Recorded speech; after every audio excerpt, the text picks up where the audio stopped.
Hi, we're Retro Bizarro, and today we are covering Megan's amazing topic, Macaroon versus Macaroon, Michael. Now, Michael is my Mr. Encyclopedia. He knows, you know about everything, because a lot of people, me included, we come to Michael with all of our weird food questions, because somehow he knows most of it. Explain how you have this vast knowledge of food, Michael. I grew up my whole life playing Food Jeopardy by myself in my bedroom. I had no friends.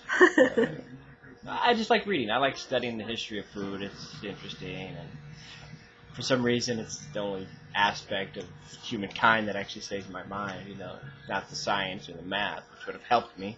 Food, but it's okay. So, all macaroons, right? Will be French, Spanish, Italian, Japanese, all have a basic combination. We have egg whites, sugar, and some sort of powdered or nut paste. Correct. Well, coconut. Oh, coconut. Yes, coconut. I guess you could say that's technically a nut. And then, now I remember from school, macaroon means to crush, mash. It's this really complicated Italian word that I cannot pronounce, but that is what the definition is. It is basically the process of creating the cookie, mashing, smashing the nuts to make the yummy goodness, and that's where we got the term macaroon. Correct? Yes. Yes. See? Ding ding! Which, in a way, was able to take that term for the process of the cookie, and it allowed the Scottish to create their own cookie using the same kind of term because it was for breaking up of stuff. What did the Scottish people use? Originally, they used mashed potatoes. Ew. And a sweet bread loaf. Oh, that's good. And they would kind of break that up together, and that would dip in chocolate, and then it would cover it in coconut. Coconut. So you're saying that the American version is actually a derivative of Scotland's version? I believe so, yes. Interesting. Yeah, and then over time they discovered the mashed potatoes didn't last very long on a shelf, so they started using an egg white to replace the mashed potatoes with, which is very similar to what we have now, coconuts and egg whites and sugar. But we have different kinds ourselves.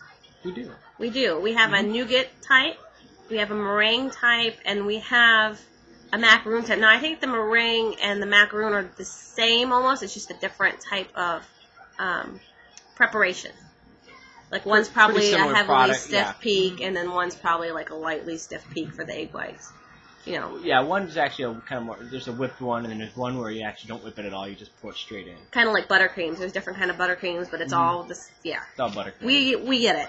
Yeah. All right. So, what's really cool is I did some research. Aside from Michael's, the Spaniards use hazelnuts in theirs, and then Japan uses peanuts, and they do a wagashi style macaroon with it. Now, wagashi is the kind of like the art of natural foods as tea pastries, correct? Mm-hmm. Yeah.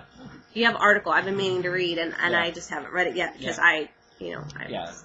Typically, you'll see that most of the areas they use products that were local and indigenous to them. You know, so that's why there's a lot of hazelnuts in Spain, a lot of almonds from Italy, cashews for India.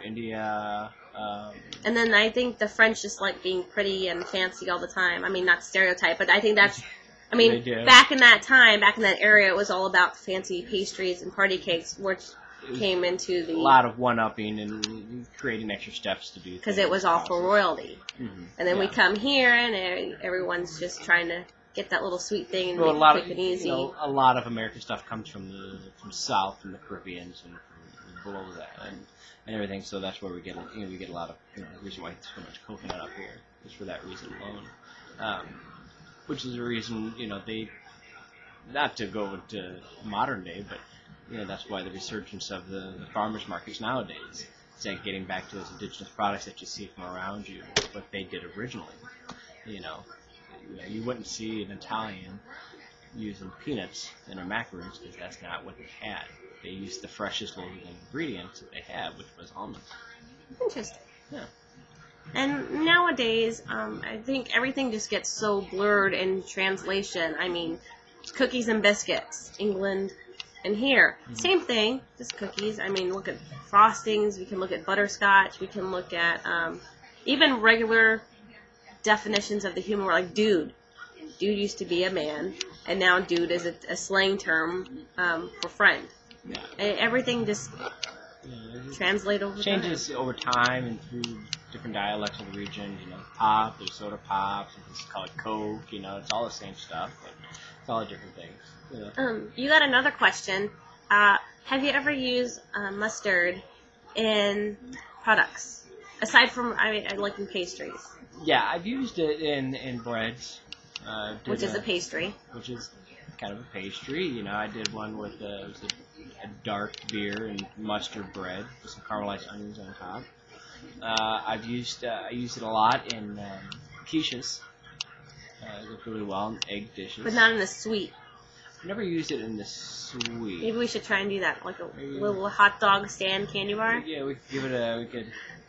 I don't know how I'm gonna work ketchup in there, but. I mean, but that was a really good question because nowadays the lines between the culinary side and the pastry side are getting just lost in today's. Yeah, I can see somehow working a mustard into something like an apple or something like that. Yeah, I can see it tasting. And because I use balsamics, I used I've had candied garlic in a pastry before. You just pepper, salt. Peppers and salt. There really are no boundaries anymore. So good question. Glad we could answer it. So we want to do this more often. We want to answer your questions. Let's try and stump Michael.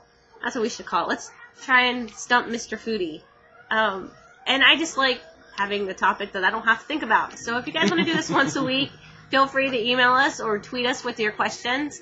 And good news, we're opening the 21st at the Hope Farmers Market.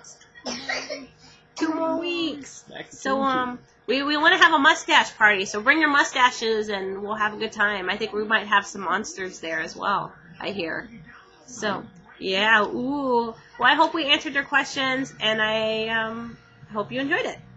See you in 2 weeks.